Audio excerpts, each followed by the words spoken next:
What's up, everyone? So I'm sure by now you've heard that the D7000 is now going to be replaced in about a month or two in late March. The D7100, Nikon has announced it, and once again, it'll be coming out. So is it worth it to upgrade to from maybe a D7000 or maybe a like D3100, 5100, or is it a D600 killer? Stay tuned to find out.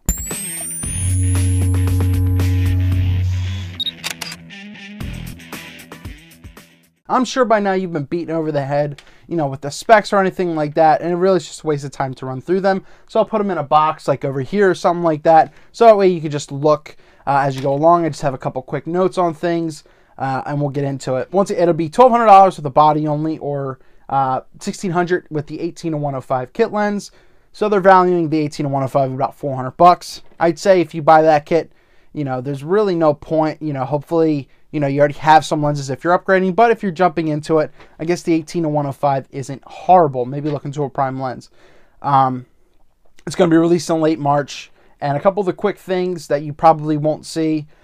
It shoots in 6 frames per second in its regular crop mode, and one of the important things I want to touch on, one of the huge highlights that this body has, probably the biggest thing, is that Nikon incorporated a new 1.3 times crop mode. So what does that mean? You're getting more reach. It's like photoshopping, cropping in camera. You're not really doing it in post. So you're getting a longer reach, and it does the same in video as well. But you drop down to 15 megapixels from the 24. What's not a really huge thing anyway, because if you're cropping in post anyway, you're losing that count as well. Don't worry about megapixels. They're not really a huge deal anyway. As you see, the autofocus points, 51. And the D7100, the D7000 had 39, so that way you get a little bit more play, and there's 15 cross types. So yeah, I'm feeling the ISO range is going to be better. You're definitely going to get something pretty damn good. You're probably going to get maybe 2 stops better than the D7000. So I felt the D7000 in lower light situations kind of topped out at about 1600. So you might be around 2000, 2500. And get something pretty usable with the D7100. I like that it's 100% viewfinder. The one main thing about this whole thing is that there's probably going to be no update to the D300S or anything like that. So don't expect a D400 or anything like that, or D400X. Expect that big Nikon Mega 40 megapixel camera to come down the line. I feel like that's going to happen. What's great, it still uses the same ENL15 batteries. But the thing that's once again, it's really flooding this market, and it's really stupid, is all these grips that Nikon's releasing for like just one camera. Just like the D600 has, its grip is only for one body. This will be the new MBD15 grip for the D7100. There's no price point, but expect to be like $200, $250. So yeah, I mean, you're getting a pretty good camera. I feel like the D7100 is going to be fantastic. As you see the HD video, you're going to get 720p at 60 frames. You're gonna get that true slow motion speed. I really wouldn't use it with 1080p at 60i interlace video. It's just not gonna look that great. Interlace really isn't that attractive looking, so don't look into it. Huge thing they put in is the HDMI out uncompressed 1080p. Fantastic. Thank God they put that in there. So if you're really huge in the video, it's important if you want to view it or anything like that. So what you see is what you're getting. I like that the 8000 is a shutter, is the max shutter speed in regards to 4000, which they did with the D600.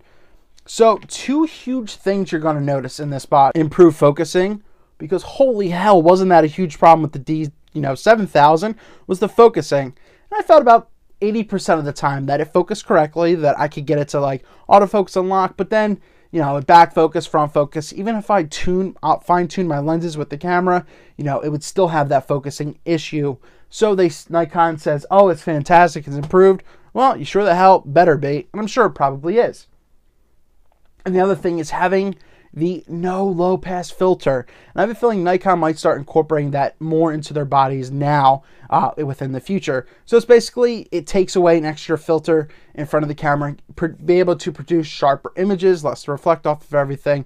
So you're going to get a little bit more detail, basically like what the D800E has.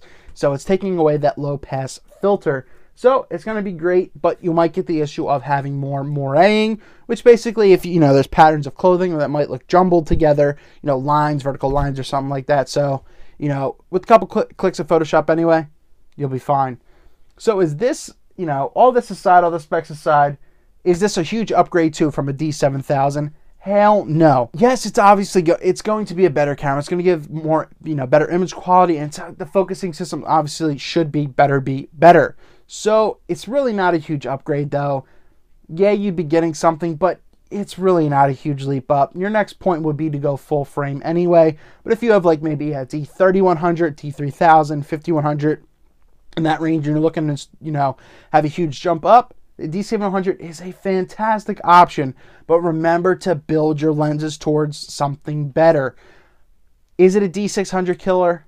Absolutely not. I mean, it's like comparing apples to oranges to me.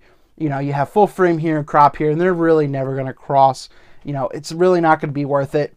I mean, because if you'll have on a full frame camera, you have the full scene. It's not cropped in. You know, what you see is what you get. You get greater depth. You get better low light play. You know, everything like that. You could use higher ISO better, you know, and get just better image quality per se. So it's really not and plus the price points aren't that close. Like say, if the D7100 was like $1,400 and the D600's $15, you know, should you get which or which? You might as well go full frame at that point. But once again, build your lenses around. This is not a D600 killer. It won't be. But it's going to be kind of cool in a couple months. You might get a refurbed one for maybe $1,000 or maybe $950 or something like that, you know, 5 or 6 months after the camera comes out in late March. So that's all I got. If you have a D7000, keep it, or, you know, if you want a backup camera, the D7000 is going to be fantastic. That's what I use to film all my videos, is my D7000. So am I looking to get a 7100? No, not really. There's really no point for me, you know, because I shoot full frame anyway. But lower bodies, you know what? That's not bad. That's not a bad leap up. But if you're up to this point, you know, if you're going full frame, go full frame, get your lenses. That's all I got. Eric Rossi, the guy with the eye. Let me know down below if you think any of these features are cool, or, you know, what are you planning to do? Is the D7100 an option for you, or what? What if you're a D7000 user? That's all I got. Have a good one.